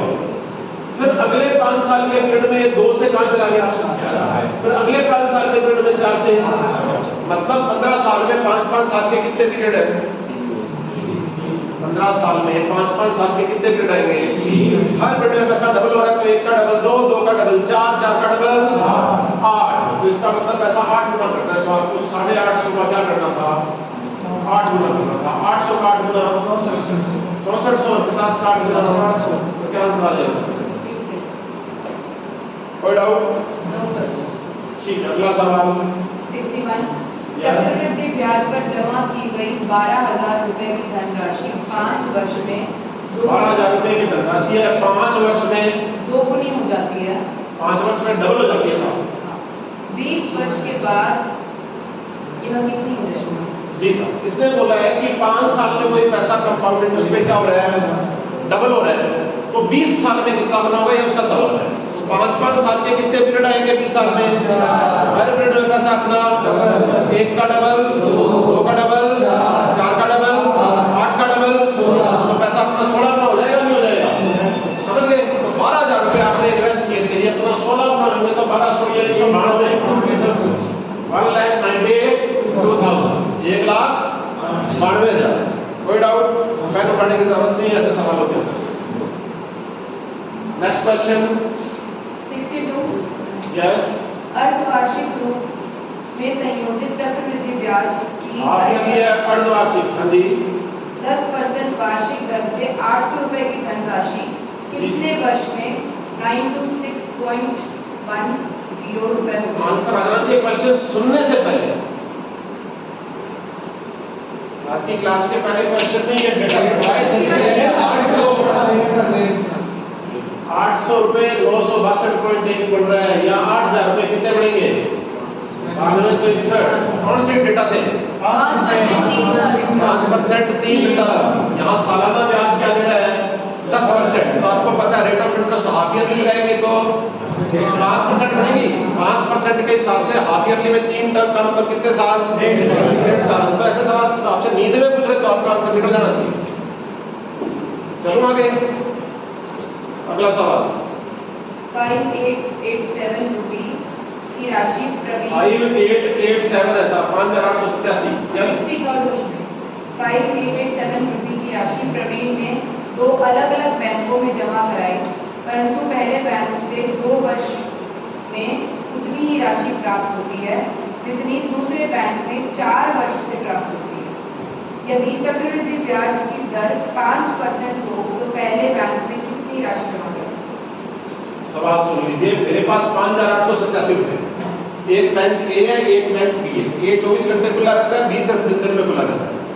मैंने कुछ पैसा इस ए बैंक में जमा करा, समझ गए, कितने साल के लिए? 2 साल। और कुछ पैसा मैंने बैंक बी में जमा करवा दिया, कितने साल के लिए? 4 साल। दोनों ही मुझे ब्याज कितने साल के लिए दे रहे हैं? 5% कंपाउंड 5% कंपाउंड इंटरेस्ट दे रहे हैं। ये भी 5% रेट ऑफ इंटरेस्ट, और वो भी इस पे मैंने एक बार 2 साल के लिए जमा करवा के छोड़ दिया। हालांकि मेरे घर से दूर पड़ता है, लेकिन मैंने इसलिए करवा दिया कि आधी रात मुझे जरूरत पड़ेगी तो ये बैंक खुला होगा, मैं वहां से पैसा निकालूंगा, ठीक है, वो पैसा बढ़ा देगा। इससे 2 साल बाद जो अमाउंट मिलता है वो अमाउंट इससे 4 साल बाद जो अमाउंट मिला उसके बराबर है। यहां तक है सवाल। अब है सॉल्यूशन। इसके ऊपर पैसा, यहां जो पैसा ₹1 मान लो, वहां पे ₹2 मान लो। ए का 5% रेट ऑफ इंटरेस्ट पे 2 साल में कितना परसेंट ब्याज बढ़ गया? 10.25% बढ़ गया। एक तो 10% मत कर देना क्योंकि सिंपल नहीं है, कंपाउंड इंटरेस्ट है। लेकिन अपना 10.25 नहीं बढ़ाना, अपने को इस तरीके से करना है। पैसा अपना 21/20 पहले साल में हो जाएगा। 21/20 105/100 105/100। चीजों को समझना है कि कहां पे क्या अप्रोच लगानी है। 20-30 अप्रोच ही होती है पूरे एक चैप्टर के अंदर, होती नहीं है। 21/20 21/20 करेंगे। और यहाँ वाला बी का जो पैसा है वो कितनी बार 21/20 हुआ? 4 बार हुआ। ये वाला कितनी बार हुआ था? 2 बार हुआ। समझ गए? ये तो उसने 2 साल 4 साल बोले, कई बार वो क्या कर देता है 5 साल 7 साल लिख देता है, या 4 साल 6 साल लिख देता है, या 3 साल 5 साल लिख देता है। तो जिसको ये बात समझ में नहीं आएगी वो वहां 10.5% निकालेगा, पहले 10.25 निकालेगा, तीसरी बार 5.76 25 निकालेगा, चौथे टर्म में 21.55 निकालेगा, फिर कितने में परेशान हो गए, छोड़ देना 5 मिनट गए। तो ए का पैसा 21/20 कितनी बार हुआ, और बी का पैसा 21/20 कितनी बार हुआ, और ये दोनों पैसे। अगर आप इस बात को कंसेप्चुअली समझ गए हैं तो आपको पता है क्या कि ये पावर 2 इधर की पावर 2 को तो खत्म ही कर देगी, तो ये बी कहाँ जाएगा? ए के नीचे। तो पेन उठाने की जरूरत थी क्या? 21 का स्क्वायर 441 और 20 का स्क्वायर। तो इस पैसे को किस रेशियो में बांट दो? 400 और 400 441 और इस रेशियो में बांट दोगे ए और बी की वैल्यू आ गई 841 और यहाँ क्या लास्ट में 7। तो क्या ये 7 जाके जा रहा है? जाना पड़ेगा इसको। और अगर आपको कोई डाउट हो तो पहले ऑप्शन में चेक करो कि किसी ऑप्शन के अंदर डेसिमल में आंसर तो नहीं दे रखे, नहीं दे रखे तो इसका मतलब पक्का पूरा जाएगा, नहीं तो डेसिमल में आता। समझ गए? तो इसका मतलब है 7 जा पे कटेगा। हाँ, ये ध्यान रखना कहीं 17 जा पे कट रहा हो और आप 7 जा पे काटे, तो ये 7 जा पे कटेगा, इसका 7 जा कर लो 2800। कितना ऑप्शन में 2800? कितने ऑप्शन में 2800? एक ही में है क्या? किसका पैसा पूछा? ए का पूछा, बी का पूछा, दोनों का पूछा? पहले का पूछा, ए का पहले का पूछा। कोई बात नहीं, इसको 7 से मल्टीप्लाई 7 28 का 8 पावर 2 और समझ गए? अब अगर मैं बोल दूं इसी सवाल के अंदर कि साहब इतने रुपए थे, एक बैंक में मैंने 5 साल के लिए जमा करवाए 5% रेट ऑफ इंटरेस्ट पर, दूसरे बैंक में मैंने 7 साल के लिए जमा करवाए कितने परसेंट रेट ऑफ इंटरेस्ट में? 5% नहीं। और दोनों से मुझे जो अमाउंट मिला वो बराबर मिला। तो अब कई बार जब है स्टूडेंट एग्जाम दे के आता है ना तो आके बोलता है सर इस बार तो कंपाउंड इंटरेस्ट के क्वेश्चन बहुत डिफिकल्ट थे, 7 साल के पूछ रखे थे सर, 2-3 साल से ज्यादा कभी पूछते ही नहीं। तो उसने क्या कर दिया आपके ऊपर? Psychological attack. जैसे ही 7 साल देखे वैसे ही आपका दिमाग चुप हो। समझ गए? ऐसा नहीं देता क्वेश्चन कराने वाला कि कुछ भी दे देगा। तो कुछ फिजिबल क्वेश्चन देता है जिनमें कुछ प्रैक्टिकल फिजिबल अप्रोच कर सकते। इसी सवाल को मैं दे दूं कि एक बाप है वो अपने दो बेटों के नाम पे 5,887 रुपए करवाना चाहता है, जिसमें जो छोटा बेटा है वो आज 12 साल का है और जो बड़ा बेटा है वो आज 14 साल का है। समझ गए? और इनमें से प्रत्येक जब 19 साल का होएगा ना तो इनको बराबर अमाउंट मिलना चाहिए।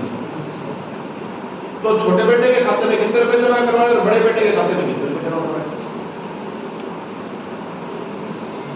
तो क्या ये सवाल अलग हो गया या जो पिछले वाला सवाल करवाया था वही है? और सेम क्वेश्चन, ये 12 साल से 19 साल तक पहुंचने के लिए इसको 7 साल, तो इसका पैसा कितनी बार? ए का 21/20 कितनी बार हुआ? और बी का 21/20 5 बार हुआ। समझ गए नहीं समझ गए? तो आप समझ गए क्या कि ये 5 बार तक तो कट ही जाएगा, बचेगा क्या? 2 बार हुए, रेशियो आ गया 441 और 400। अब यहाँ फिर एक ट्रिक कर ली जाती है कि इसको 21 साल ना करके, ये 19 साल किया था ना मैंने, 19 साल ना करके मैं यहाँ पे कुछ और कर देता हूँ, 23 साल, 24 साल, 25 साल, या कंफ्यूज करने के लिए 119 साल दे दिए मैंने। अब स्टूडेंट देखते सोचेगा कौन निकाले 119 साल नाम सब, तो वो लॉजिक लगा रहा है, आपको लॉजिक लगाना है, आपको साइकोलॉजिकल अटैक कर रहा है। इसलिए अब आपको पिछले सवाल में आपने 19 और 12 का डिफरेंस लिया कितना? 7, तो आपने पावर 7 कर दी, और उधर डिफरेंस लिया कितना? 5 पर पावर 5 कर दिया और बाद में रख दिया, और लास्ट में क्या बच गया? पावर 2 बच गई। अच्छा, अब आप मुझे सोचिए कि आप में से किसी ने रियलाइज किया कि आपको 19 में से घटाने की जरूरत नहीं, नहीं तो 19 में से आपको 12 माइनस करने की जरूरत थी, और नहीं 19 में से आपको 14 माइनस करने की जरूरत थी, क्योंकि डिफरेंस वो आएगा जो 12 और 14 का डिफरेंस हो। किसी कांस्टेंट वैल्यू में से आप ये माइनस करोगे और किसी कांस्टेंट वैल्यू में से ये माइनस करोगे, तो अल्टीमेटली गैप कितने का आएगा? 2 का ही तो आना है। ठीक है, अगर आप यहां तक समझ गए तो फिर सवाल आपके बिल्कुल काबू के अंदर है। फिर आपने देखा कि 2 साल का डिफरेंस है, 5% रेट ऑफ इंटरेस्ट है, एक में 21/20 होता है, तो 2 में 441/10 रेशियो में बांट। कम पैसा उसको मिलेगा जिसको ज्यादा साल तक इन्वेस्ट करना है, और ज्यादा पैसा उसे मिलेगा जिसे कम पे इन्वेस्ट करना है, क्योंकि अल्टीमेटली दोनों के अमाउंट क्या होंगे? बराबर होंगे। तो यहाँ भी कोई कंफ्यूजन नहीं होना चाहिए कि कम किसको देना और ज्यादा किसको देना। आ गया समझ में? नेक्स्ट बोल दीजिए। 64 बोल दो। कोई राशि चक्रवृद्धि ब्याज से 2 वर्ष में 5,200 रुपए हो जाती है। 5,200 रुपए हो जाती है 2 साल में, जी। तथा 4 वर्ष में 6,500 रुपए हो जाती है। 6,500 हो जाती है। वह राशि 5,200 रुपए होगी और 6,500 होगी। ये 2 साल बाद का गणित है, और ये मतलब ये 200। तो यहाँ से पैसा लिया था 2 साल के पीरियड में कितना बन गया? 5,200। यहाँ से पैसा लिया फिर 2 साल में कितना बन गया? ये भी 2 साल का टाइम पीरियड है, और ये भी, तो पीरियड तो सेम है। तो जो रेशियो यहाँ से यहाँ आएगा, क्योंकि कंपाउंड इंटरेस्ट है, इस पीरियड के लिए प्रिंसिपल क्या है? 5,200 अमाउंट क्या है? 6500। इस पीरियड के लिए प्रिंसिपल यहाँ और अमाउंट क्या है? तो जो रेशियो प्रिंसिपल और अमाउंट का यहाँ आएगा 2 साल के टेन्योर में, पीरियड में, वही रेशियो यहाँ से यहाँ आएगा या नहीं आएगा? ये तो क्लियर है। तो 13 जो क्या है? 13/5 है। तो यहाँ भी रेशियो क्या आएगा? 4:5 यूनिट की वैल्यू, 5 यूनिट की वैल्यू 5,200, तो 1 यूनिट की वैल्यू 104। हाँ जी, 1040। 140। तो 1040 का 4 गुना 4,160 है क्या आपके ऑप्शन में? Yes sir.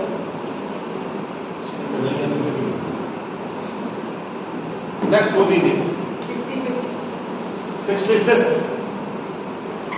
6,400 रुपए की राशि 5% की दर से 3 वर्ष के लिए उधार दी जाती है, जी। तो चक्रवृद्धि ब्याज साधारण ब्याज के कितने रुपए अधिक? 5% रेट ऑफ इंटरेस्ट 3 साल 3 टर्म, याद कीजिए। 5.7625 नहीं, कुछ और याद कीजिए। आपको याद है 8,000 रुपए जो होते हैं, तो कंपाउंड इंटरेस्ट पे 92 से करते हैं, वहां पे 9200 बनते हैं। ये कंपाउंड इंटरेस्ट 1261 आता है, सिंपल इंटरेस्ट 1200 आता है, गैप 5% 3 टर्म आते ही आपके दिमाग में जैसे डेटा हो जाना चाहिए, आपको ये बात पढ़ने मालूम कितने रुपए का डिफरेंस है। 61 पूछा क्या था इसने अपने से? साधारण ब्याज से कितने रुपए अधिक? अच्छा, सिंपल और कंपाउंड का डिफरेंस पूछा है। 8000 रुपए में 8000 रुपए में डिफरेंस कितना आता है? ये 8000 रुपए है या 6400 रुपए? तो इसका एक 800 में कितना आता है? 6.1। तो 800 के 8 बनाओ, 6400 पे कितना आता है? इसका 8 बनाओ, 48.8 है क्या आपके ऑप्शन में? Yes sir. कुछ भी कैलकुलेट नहीं करना, वैसे भी बताओगे कैलकुलेशन करना है तो 2.5-3 मिनट से पहले बात नहीं कर सकते। नेक्स्ट बोलो फटाफट। 66। कोई राशि कितने वर्षों में 4 गुनी हो जाएगी यदि वह 18 वर्ष में 64 गुनी हो जाए? 18 साल में कोई पैसा 64 गुना हो जाता है। अब ये 4 और 64 में ना इनमें कुछ रिलेशन है। 1 से 4 1 4 जा, फिर 4 4 जा 16, फिर 16 4 जा 64। कितने पीरियड हो गए? 1 2 3 और 3 पीरियड की ड्यूरेशन क्या है? 18 साल। तो हर पीरियड की वैल्यू पता लगे 6 साल में पैसा। No doubt. अगला सवाल 67। जल्दी बोलो। 3 67। कोई राशि 3 वर्ष में कितने गुनी हो जाएगी यदि वह 12 वर्ष में 16 गुनी हो जाती है? 12 साल में 16 गुनी हो जाती है। 16 किसके स्क्वायर रूट में चलता है? 2 में। समझ गए? 1 से 2, 2 से 4, 4 से 8 और 8 से 16।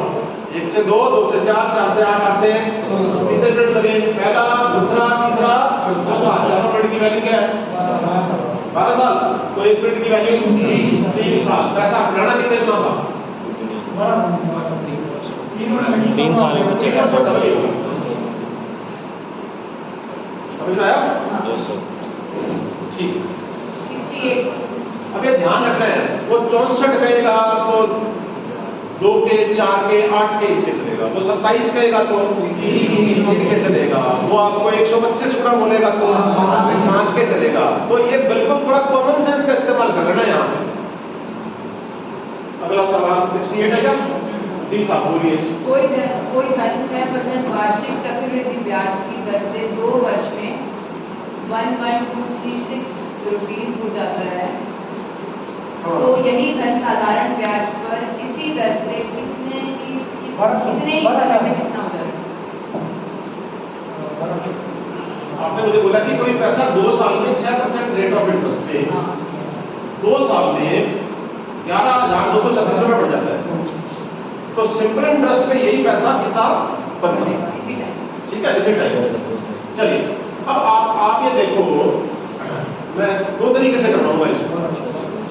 वैसे तो 11,200 आंसर है। Yes sir. चैप्टर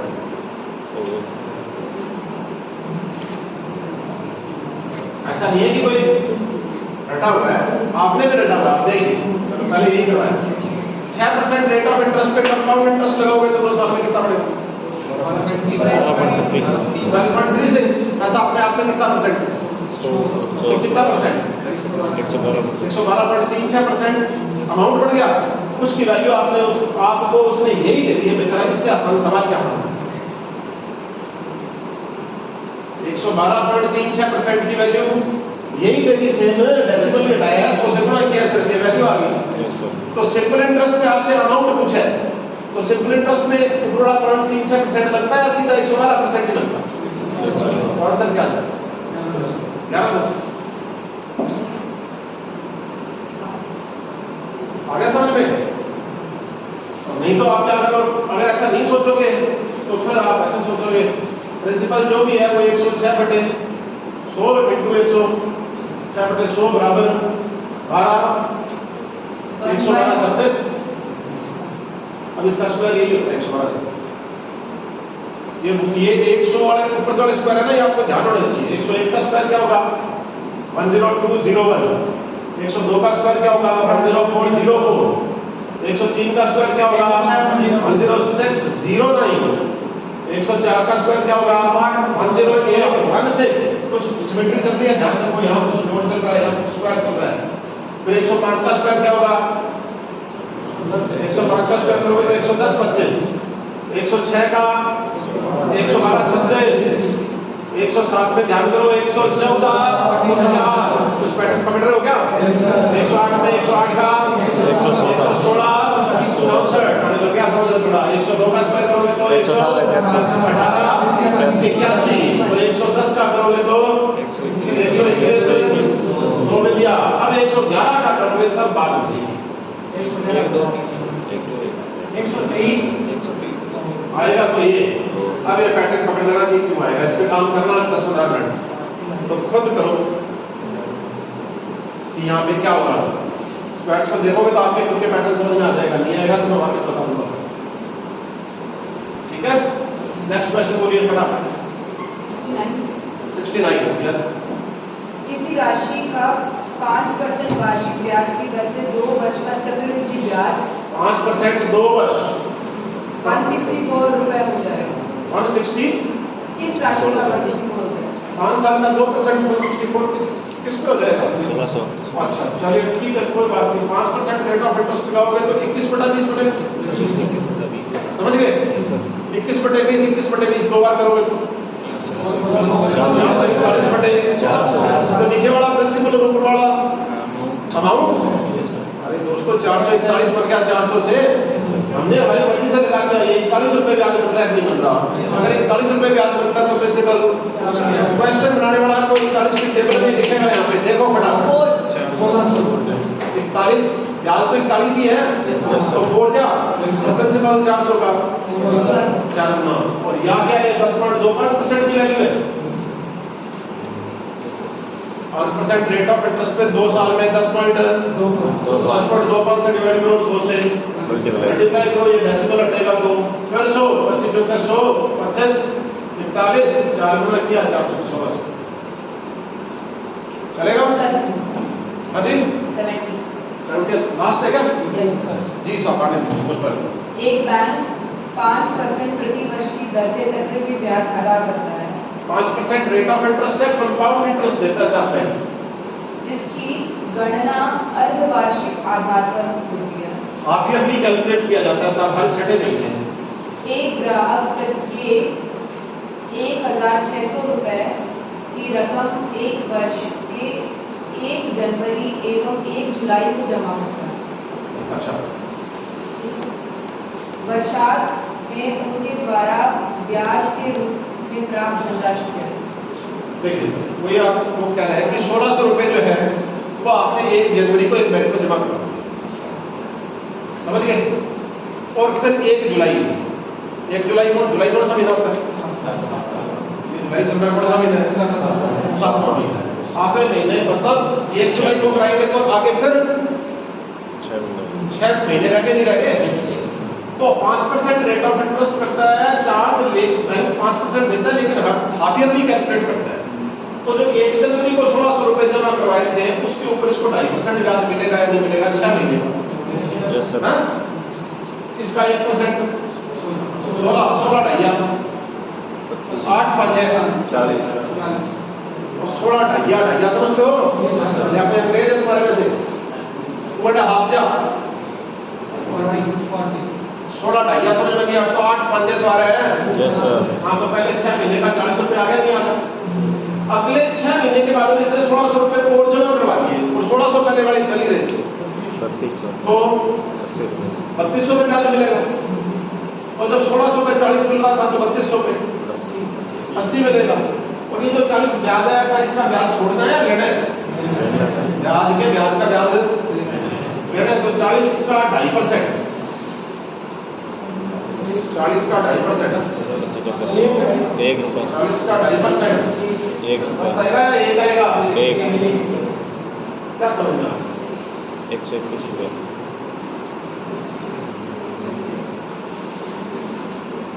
121 चलिए ठीक कर दीजिएगा।